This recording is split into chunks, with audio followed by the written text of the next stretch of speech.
Yan, pakinggan natin kung okay itong voice over natin. Ito, nag-ano lang ako, sinubukan ko lang itong GoPro Hero 9. Pupunta ako ng 7-Eleven.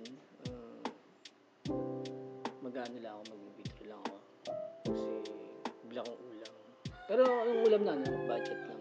Kasi wala akong pambili. So, dito tayo sa saan ba ito? Hindi ko alam. Palabas na tayo ng ng main road papuntang 7-Eleven. Ito, patawid na ako dito. Kunti lang naman yung sasakyan.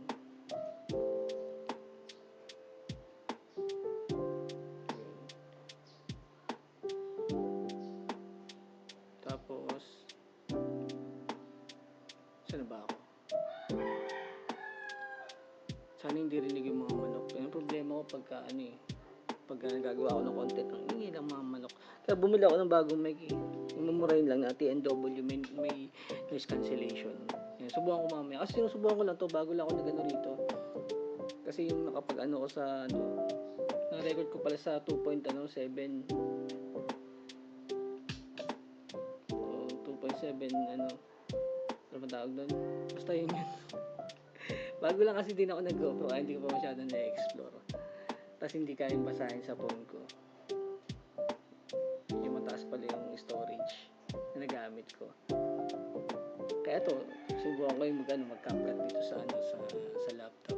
Bago pala ako nag-edit, first time to na mag-edit ako dito sa laptop.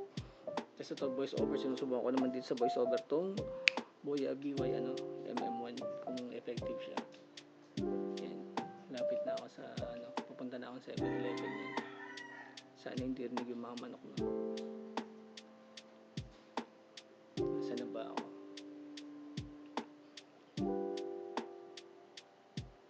Pero pagkatagal matututunan ko rin siguro lahat to. Diba? Yung mag-edit, maglapat ng music. Siyang yun. Siyempre yung mga nga pala, pag-aaralan ko pa itong CapCut dito eh.